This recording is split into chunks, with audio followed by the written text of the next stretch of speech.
All right, everybody, welcome back. Well, we went through our Maryland scores and our highlights from the great state of Maryland, but we got to go to the original, the OG, right. the first. We got to get to the first state. Delaware. Yep, that's my area. Well, yeah, we need to get to the 302, and tonight we are shining the spotlight on one local rivalry, and that's Tech and Central. Yes. Sussex Central hosting the battle for Georgetown tonight.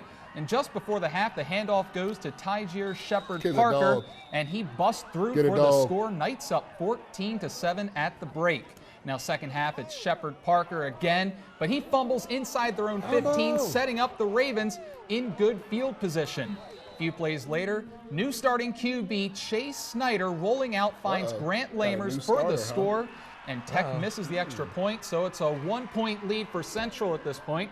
Ensuing Golden Knights drive, and it's Shepard Parker again getting the blocks from his backs, and he's in for the touchdown. 2-point conversion, good, so it's a 9-point game. Fourth quarter, Tech settling for a field goal. Caleb Locklear gonna split the uprights we got some for kicks the brand, in here. right? There we go. That's it. 6-point game, but Central looking to put it away. Kickers and unite. this would work. The scariest man in Delaware, Kasim Lewis, takes it all the way for the touchdown. I am high-key still scared of that kid. Sussex Central takes the battle of Georgetown by a final of 30-16. Hey, our defense is great. We're one of the top defenses in the state. No doubt about it. No doubt. We got the best backs in the state. We have them. And, you know, we do good up front, and our backs help each other. We block for each other. When we block for each other, we win games. Shout out to my offensive line, my coaches, my players. Y'all my family. I love y'all.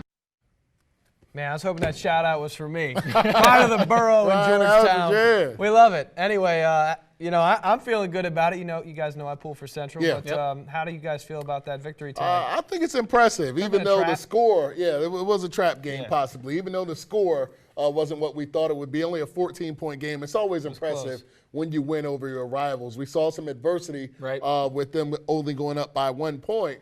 But a win is a win. Well, I wasn't too impressed with it. You saw we had Tech with a new starting quarterback out there. They only win this game by 2 touchdowns.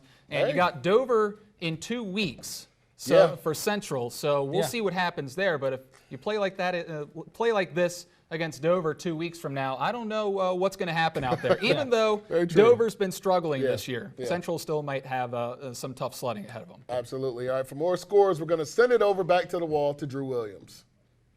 Brandon, not easily impressed, I suppose, guys. Anyway, we'll start things off in Dagsboro with Indian River hosting Delmar. And this is always a fun matchup here in the Division II ranks. The Wildcats with a big win over Lake last week on their second drive. Parker Lucas, he ignites the cannon. He's going to hit Ryan Nelson for the 50-yard bomb to get Delmar on the board. Extra point would be no good, though. And then, of course, the Wildcat defense getting themselves involved as well. You guys are not going to miss this one. In case you're wondering, they're pretty good. They're going to mix things up in the backfield. Zach Covington literally just cleans everyone up. He takes down like 3 players to force a punt. So I guess it only counts as 1 sack in the stat book. Next Delmar drive, it's Lucas again, letting the ball fly, and he's going to find Covington in between a trio of defenders. He's going to carry them all into the end zone for the touchdown as Delmar rolls past Indian River 34-13. Big showcase for them. So, guys, we got plenty of scores to go to. We'll send it back to you at the desk for more on the first state. Thanks, Drew. As you said, plenty of scores to get to. How about Dover? Brandon Bossert vouching for him here. Dover moves to 3-4 on the season. I can't believe they only have 3 wins this year. Javon Peace with 4 touchdowns, so more touchdowns than wins right now. Lake Forest shutting out Seaford. Smyrna. Chicken noodle soup. How about Smyrna? With their 5th straight game, now 5-2. Still have a shot, the Eagles do, at the Henlopen North Crown. CR getting their 3rd win of the year with a 3-point victory over Cape Henlopen. And one more game to get to. Not too bad for Laurel. They held Woodbridge to just 22 points tonight. Pretty impressive. Woodbridge extends their winning streak to 17 games, and they take down the Bulldogs 22-7 to end their 3-game winning streak. So let's talk a little bit about Delaware. What do we see out there, Trey? Sorry, still in the read. That's all right, man. You know, it's fine. My question is to what Dover can do. Can they get into the playoffs or can they not? They still have a chance. You know, they can end this season at 6-4. Got to run the table, though. Yeah, and give the committee a lot to think about with the potential of bringing Javon Peace into the playoffs and a dangerous Dover team. But a lot remains to be seen with that team. Absolutely. And Smyrna, 42-0 over Milford today. Yeah. Impressive win. Yeah. That's 5 in a row. What is Milford? Come on, Milford? What are they? I don't know. Well, right now they got shut out. So not sure what Milford's all about, but we know what Smyrna's all about. That's the key. They're going to the playoffs. Yeah. We don't know what Milford is. They're not going to the playoffs. But Smyrna, 5 straight wins, 4 of them against some really, really talented teams. Coach Judy has those guys really balling right now. When I say they believe now, they believe again. Not like last year. Right. And Delmar just continues to plug away and look forward to the playoffs. Yep. So, all right, guys, when we return, you know what?